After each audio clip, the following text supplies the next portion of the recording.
Hi everyone, welcome back to my channel. It's been forever. I hope everyone had an amazing Thanksgiving. We had our Thanksgiving at my brother's house, which they did an amazing job, and now I have to host Christmas. So the pressure's on me, but we're good. Got a little lip stain. Oh, totally forgot to remove my apron. J'espère que tout le monde va bien. I made some biscuits and I want to show you how I eat my biscuit. By the way, this is just me warming up to be relaxed in front of the camera. So I usually use bologna for my biscuits. Just gonna slice open the bologna like that.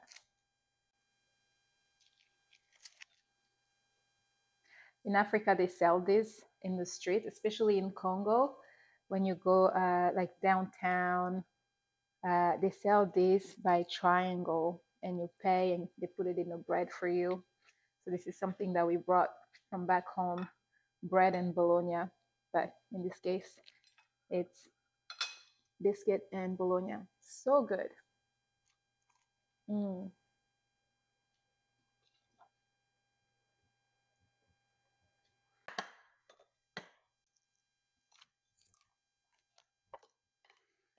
In all of this, I think the most confused people on my YouTube channel are my Instagram followers. I won't even say TikTok because I'm really not personal with my TikTok followers. But my Instagram followers are like family.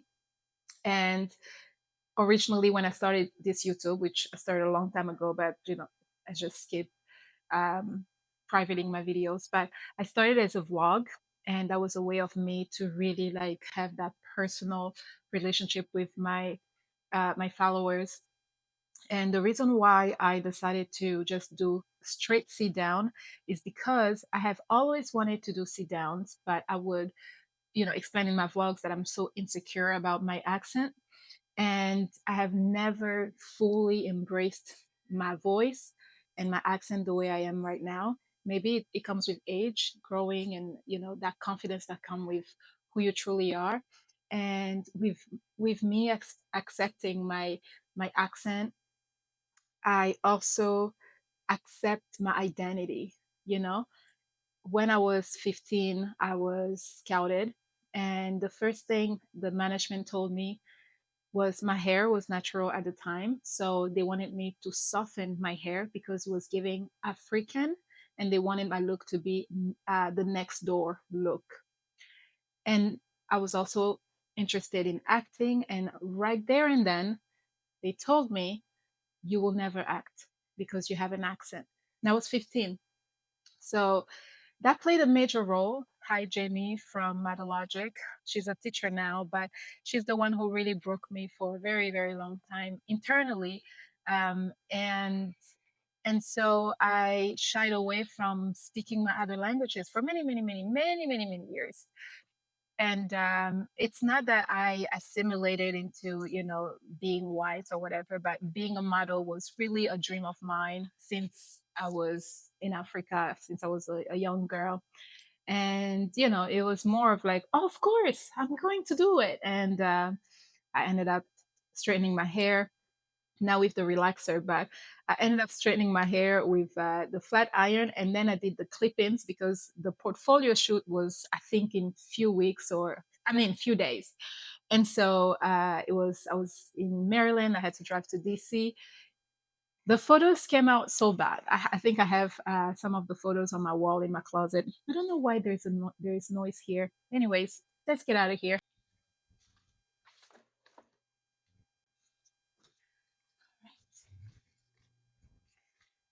Okay.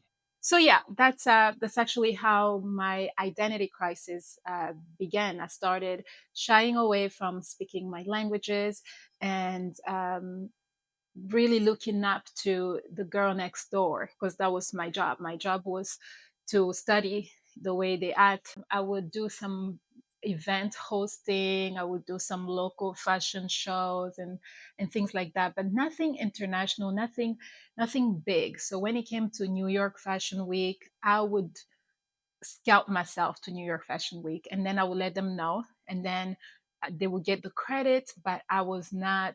They were really not pushing me as much because obviously it's Virginia, and they had a lot more, you know, white models than blacks. And anyways, so yeah, so as a mom, and now that I even have a girl, I had to really make sure all of my insecurities are faced, and because I do not want to raise an insecure girl, and I definitely don't want to raise a girl who lacks identity. And I can only do that by modeling, by being the model for her, you know. A lot changed when I had a little girl. She's almost 2, but the the insecurity of my voice is now cracked. I'm no longer insecure. I can speak, and I love my accent, and I love, you know, all of the languages that I speak. I am passing all of them on to my children. Every station of the home is a language station. We have a Swahili station, a French station, a Lingala station. They have Duolingo. I am, honestly speaking, especially my 8-year old, he is the most proud African boy. My teenage boy is total African. His playlist, his accent, everything. They are proud Africans. That's what I love about my kids. And I'm continuing to just push it in into them, because especially my little girl, especially a little girl. And that's why I decided to finally, start doing my sit downs and focusing on identity, because this is something that I had to personally face and get through. And I tell you, it is such a beautiful feeling to really know where you come from, where you stand, and being able to tell people, yeah, okay, well, that's not me. Me, I do it this way. It's the most freeing uh, thing you can ever do. And so, to my Instagram followers, I hope you understand. There was some comments that were, very I wouldn't say mean, but I could see the confusion in the tone. But I love growing. I really do. For those who know me, my OG followers or family members, they will tell you the woman you saw in January 2025 will not be the same woman you'll see in January 2026. Every single year, every single month, every single week, I am learning. I am shaping myself. I am facing my challenges as a woman, as a mother, as a wife. I love challenges. That's what makes life life, and it's beautiful to grow. I love the feeling of growing, especially with my husband. We started from zero, and so to see that we are growing together, it's the most fulfilling thing. So, but yeah, anyways, I wanted to talk about identity and how I really think that the Black woman is losing her identity. And like I said, I was once there. My identity loss can be seen throughout my Instagram, but also my growth can be seen throughout my Instagram and TikTok, whether it is fashion, whether it is how I carry myself, and how I learn to stay mysterious. Nobody wants need to know my stuff. Everything that I preach is everything that I practice. And one thing about the Black community, we don't like to share what we know. So if someone gets better, it's a like it. We're not sharing. We're just gonna be better than them. And I hate that, because when you look at the statistics, we need to pass down the baton. We need to come together and work together. The statistics is not looking good in any form, whether financially, whether in education, men versus women, whether it is in, especially in identity, because that's where the powerful people are really playing puppets with us. And as a, now I would just say former influencer, because I'm not sure where I'm going with my platforms. But as a former influencer, I know the back end. I know what it takes to book a job with a brand and the script that you have to work towards and the aesthetics that you have to present. And the sad part is that the Black community, especially the Black women, we are giving billions on beauty. We are giving trillions on TikTok. We are spending more than we have in the savings. So picture someone living below poverty line.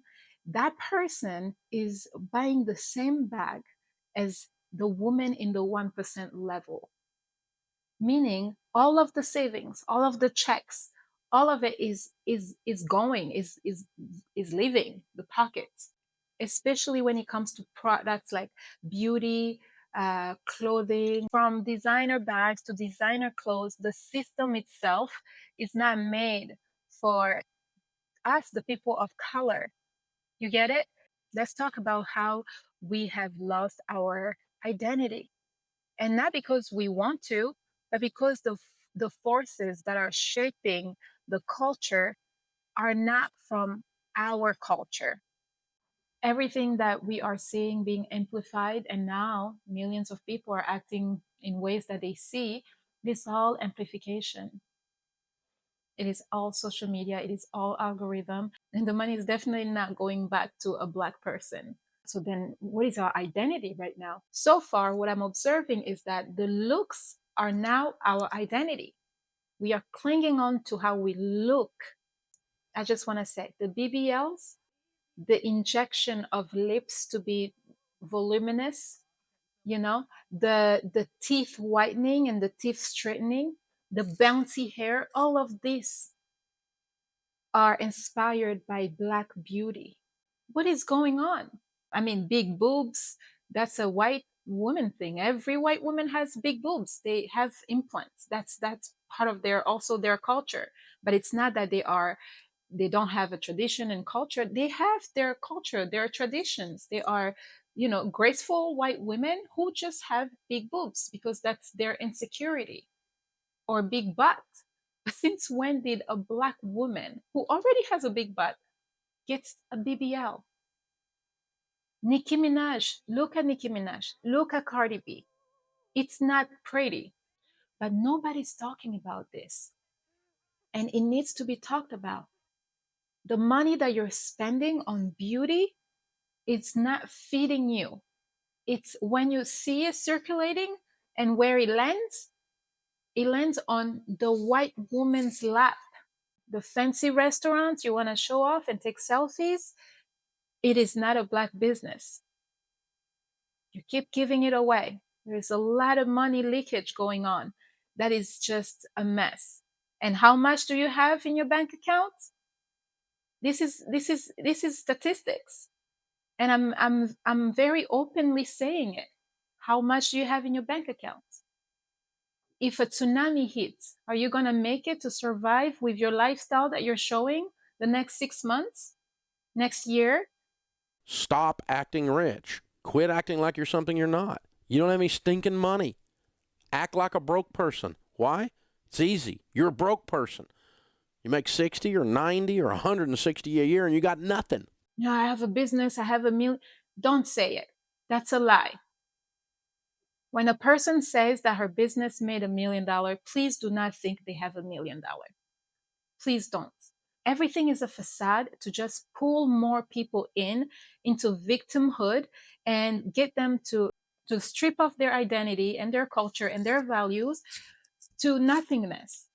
That for you is social media. Just understand the whole picture and the back end of it. It is all politics, it is all business. When you look at how many Black women use Instagram and TikTok versus white, of course we have to top it because we're giving trillions of dollars to TikTok. And another form of identity is all about yelling, chaotic situations. You damn Skippy, we aggressive. The world try to play with us too motherfucking much. Now what we learning? What you finna do about it? That's the identity that they want. And I keep talking about identity, and I will never stop talking about it. I've seen that there's some people trying to change the definition of Black fatigue You can't do that. Fatigue literally means tired. Black fatigue is when we're tired of your shit, tired of the ghetto behavior, tired of those who are loud and obnoxious. And I do want to say there are elegant women, quiet women, women with grace that are Black,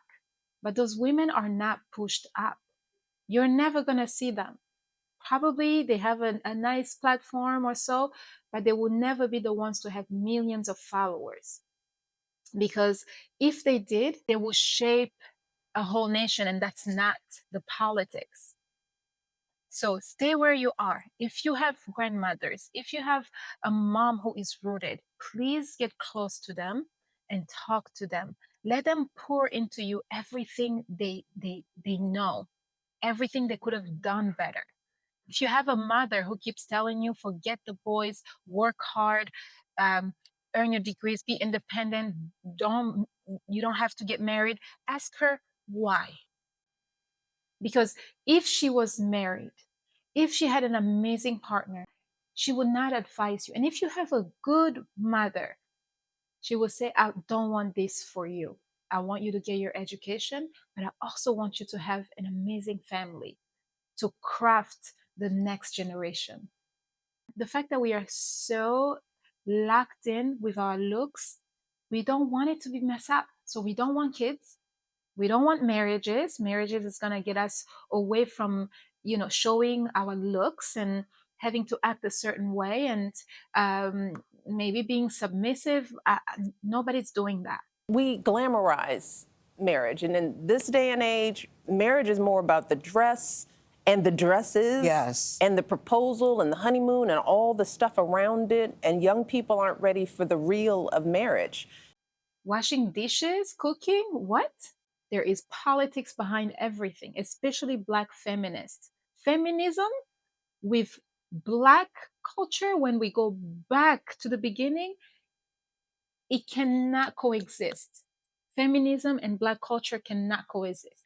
White woman's liberation movement, we don't have anything to do with that. We have not been under the control of the Black man for over 500 years, so what do we have to get liberated from them from? They haven't been our boss. That's the white woman and her man. They're going through that, and that's their business. China has a tradition. China filters Christians because they understand a certain thing about Christianity. So if you're a Christian in China, the churches are filtered. They follow every little thing about Christians because what? They have a certain tradition that they want to protect. You can go to, go to Russia, go to every country has a tradition that they want to protect. The president, Paul Kagame, he comes to the United States every single year, to gather Rwandese, to remind them of what they have back home, to encourage them to come home, to show them that there is really nothing they're missing out. He takes pride in identity and tradition and culture. When you see a Rwandese woman, when you see a Rwandese man, you will instantly know that they are prideful people, very proud. Matter of fact, some of them went in my comments and started asking me, why aren't you talking in Kinyarwanda if you are Rwandese? And just to answer that, I cannot just talk in one language. If I speak Kinyarwanda, who's going to listen to me? All right. So let's just keep it international. I think English, French is the base. I saw a girl who had a surgery of her forehead. The Tyra forehead, the long forehead, that is African forehead. So it's a beauty in Rwanda. Big foreheads are actually beautiful. So you go, gal. It's a beauty in Somalia, Ethiopia. Those are African features. Yes, I'm Somali. Yes, I have an extremely large forehead. No, you cannot shame me for it. And now we are also lip injecting ourselves. Since when an African woman needs a bigger lip? I'm getting lip fillers. I know y'all probably be like, your lips are already big as fuck. I know, but they could be bigger. Lack of identity. So we find ourselves performing So we got the looks, and now we want the clothes, and now we want the bags. For example, let's say all the white women acted black, right? Let's say all the white women were wearing afros, they were wearing African clothes all the time. We would look at them and say, that's so weird. It's just not them. It doesn't even look right. That's exactly how they're seeing us, whether you want to hear it or not. I do want to highlight that when an African woman is talking like this, she's not trying to make you feel down. She's trying to touch the core of your soul. So I hope I'm doing that. That's how we are losing our identity. It is tied to chaos, not dignity. We have zero dignity, and that is the business. That's what we want. That's what they want, basically. Now let's talk about something extremely worth talking about: the disrespect towards Black men. In the African culture, there is no Africa without the Black man. There is no Black culture without the Black man. This is a white country. They fought for their land and they created it. You know, we fought for our freedom, we got it. But freedom does not mean, pushing people over and say, this is my place. No, it's not.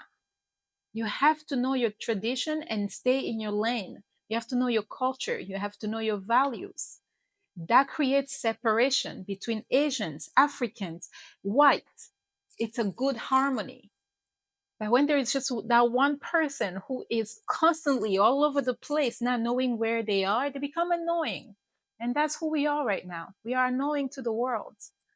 So we have the Black men now that we are, looking down on. We are calling him Dusty.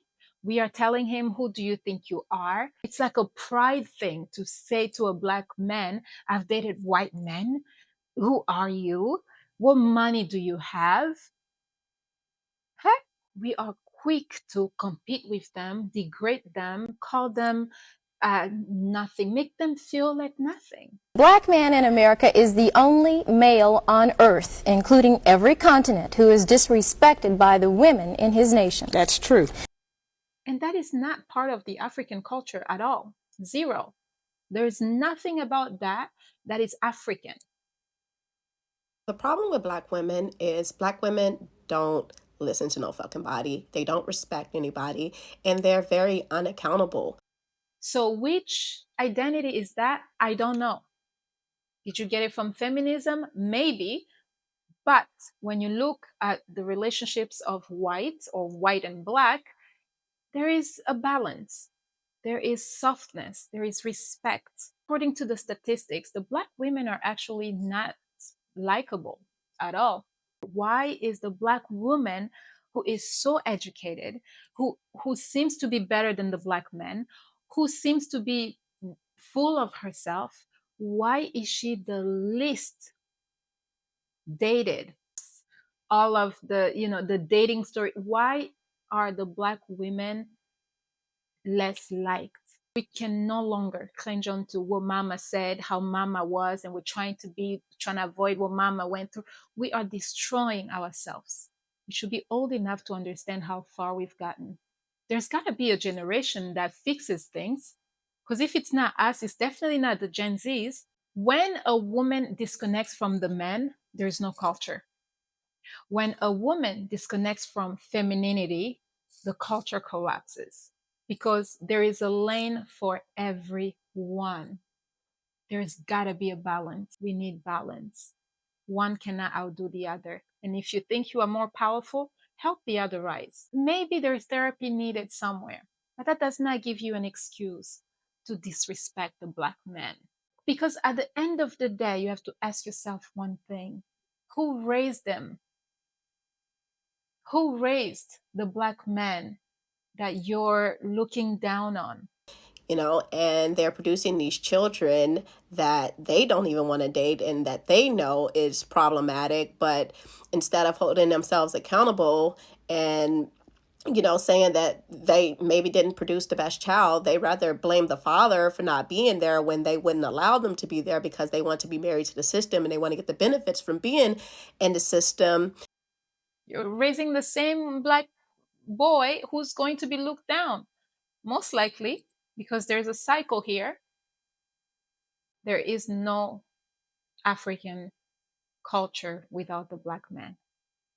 There isn't. A Black woman is not going to do it alone. So we need to find a way to relax and just listen. I really encourage that you read The Black Elites, the book that I finished. It took a woman to stand up, gather the women together. The women started volunteering to educate the girls, the boys, while the men tried to finish school, become lawyers. They had children. These are families that were together. Integrity was important. The presentation was important to the community.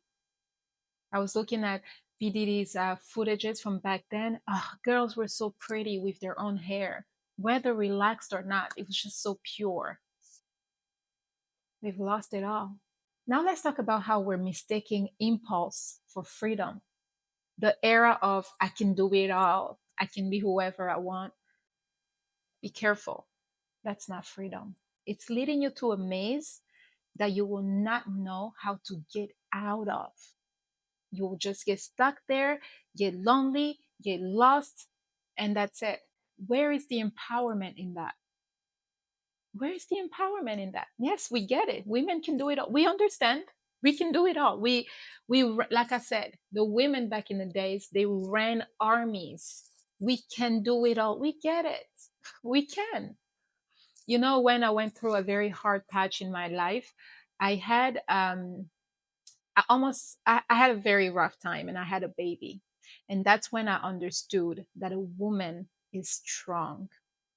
But I only was strong because I needed to be strong. But one thing about me, I always left room when I am dating a man. I left a room for a man to feel like a man. I think that women, we are strong, we are capable, we can do it all. That I believe. But only when need be. Save that energy. You never know when you're going to need it. Anything can happen. That's when you're going to need it. But you're too exhausted at this point that if something happens again and it's really asking for that push, that drive, that energy to give, you've already exhausted most of them throughout your life when you didn't need to. I'm not a strong, independent woman, okay? I need a man. I can't open the can. This is our soft life era. We don't want to do it all. She don't want to be a strong Black woman. No. I don't want to be super mom. No. We need help. They lied to us. Help. Miss Independent, well, who that? Listen, relax, have a conversation, leave space, invite in, you know?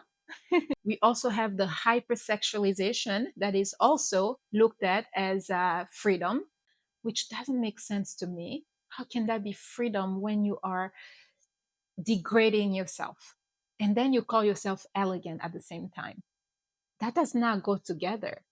We cannot be elegant and be hypersexual or hypersexualized. We can't do that. When you lack discipline, when you think you are free, you can do it all, you can be vulgar, you can be hypersexualized, you can be all of that, that's not freedom, my love.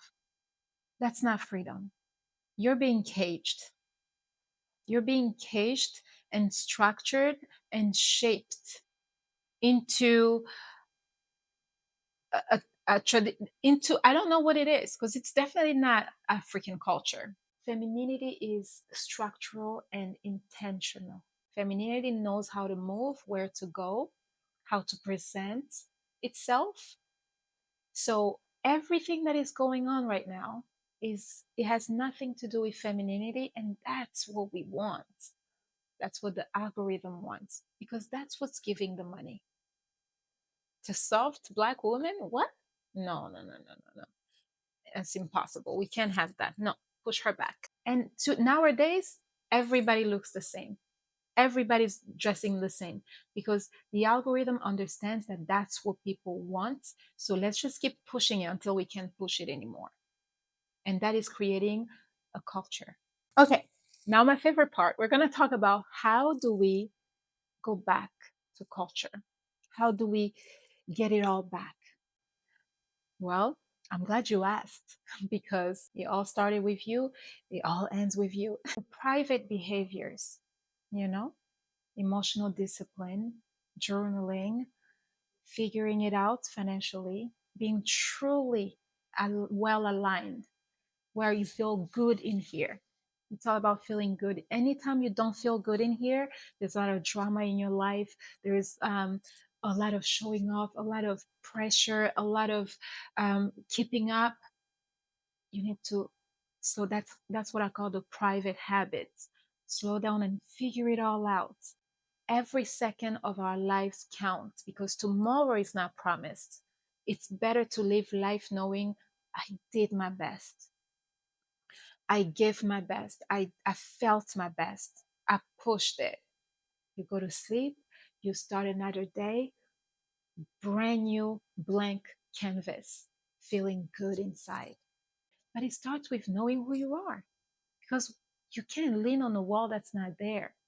You know, that wall is your tradition, your culture, that backbone. You can't stand without a backbone. That's your identity, your culture, your traditions. So start with private habits, self discipline, mental discipline, knowing when to calm down. Ultimately, my page will have everything that you need to be a better you, to be more connected to your identity. So if you haven't yet, feel free to subscribe because I don't see a lot of channels like this. And I've lived in the United States for 22 years. This is the longest place I've lived in my entire life. I came here when I was 15. I'm not going to tell you how old I am now. Okay, fine. You can do the math. So I have observed everything. And I'm circling back to the backbone because there is nothing here. Nothing but loss, nothing but distraction. And if we are not careful, you're going to waste more years in distractions. And then by the time you get it, you have little years. You'll be older, you'll almost be gray, hopefully not, but you will regret it. You say, gosh, I wish I knew this when I was a lot younger. So start now. Because I promise you one thing, you're not missing out. There is gambling, social media, drug addiction, all the same system. To our brain, it's the same thing. So if you want to take a step back and come back and reuse your platform in a smart way or whatever you need to do in life, I can tell you that pulling yourself away does not make you miss out on anything. Because a lot of people are talking about elegance and matching it with clothing, I don't want to talk about clothing too much, but when I say elegance is from within, is that when, for example, you have the elegance and you decide you want to buy a Dior mini skirt, right? It's going to fit you and you're going to look good. You're going to only look good if you know how to perform in it in an elegant way that you're not looking trashy. You get it, right? So that is also some type of class. It might not be, modesty in the way you're covering yourself, but it's showing class. It's showing that you are wearing the short skirt because you love it. And the way you're carrying yourself is demanding respect. So people are, of course, admiring your long legs and thinking, wow, you're hot. But they are also admiring the way you're carrying yourself in it. So there is class, there is modesty. You gotta know how to play with the two. All right. So when I say modesty, I'm not saying go wear a veil, but if you lean all your life's earning is on just showing, try covering up and you will see how everybody will be surprised in a very good way. I promise you. So returning to modesty, and then there is also emotional discipline. I cannot stress that enough. Learn to regulate your anger. Again, I have the video that says how to go from rage to grace. Somehow the American culture pushes personality, and personality is going, hey guys, today I'm going to talk to you. I tried it when I was dealing with my insecurities on my voice and my identity and how I talk. I knew that if I do these kind of videos, nobody will watch. I will grow slow because I felt like I don't have identity. It's a sign of imbalance and no structure. So the whole personality is just to sell. It's all business. Before we used to have only 7 seconds or 30 seconds, 15 seconds actually, when Instagram started. So someone had 15 seconds to talk. I disconnected from TikTok when TikTok removed music and said that people should get personal and talk to their followers. TikTok is my biggest platform. Disconnected because I couldn't talk. I tried to put a camera in front of me.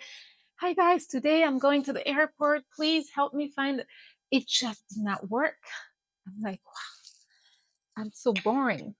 Another thing of going back to culture is reconnecting with our men, not our enemies, our men. The way you can reconnect with an African man or a black man is to listen. That is all. I've taken my time. Trust me. I have a lot of people, a lot of men who send me a lot of podcasts. I also see a lot on YouTube Shorts. There's a lot going on. The black man, he just needs to be heard. It could be your husband, your brother, your friend, a neighbor struggling. It's not the white woman. It's not the doctors. It's not the therapist. The black man will feel whole when he's understood by the black woman. So if you want to come back to culture, reconnect with the black man. Listen, talk less. Listen. Listen until they cannot talk anymore. And guess who's going to have the solution? You will. Because it all started with you, the black woman. Last but not least, on how to reconnect with your culture is to live without validation. Choosing identity over validation. Forget the likes, forget the comments.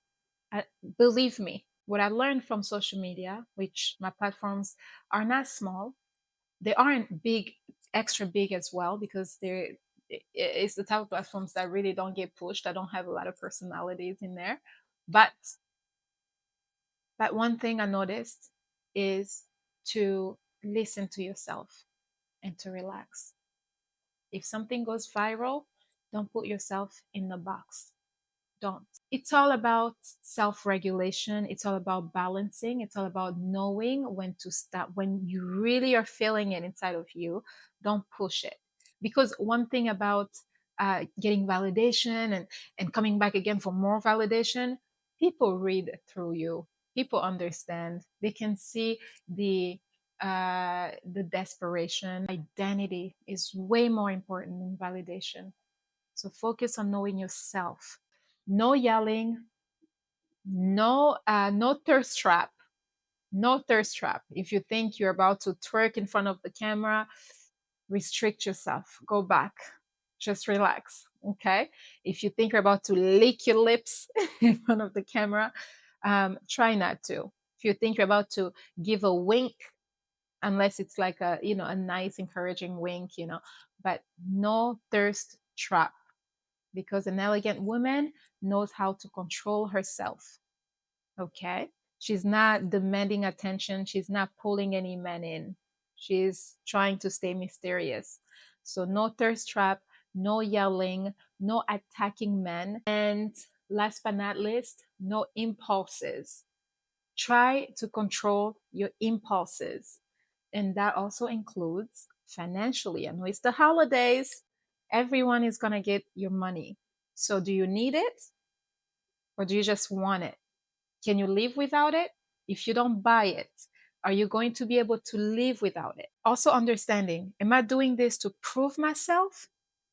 Or am I doing this because I really need it? That's it, ladies. We are done. I hope you enjoyed this segment. If you have any questions, let me know in the comments below. If I went a little harsh, I apologize. It's the African in me. Nothing, no pressure. I did not mean to hurt anybody's feelings. If you want more videos like this that are very open and honest instead of happy talks, definitely subscribe. And as always, stay elegant, but most importantly, stay rooted. I'll see you next time. Bye.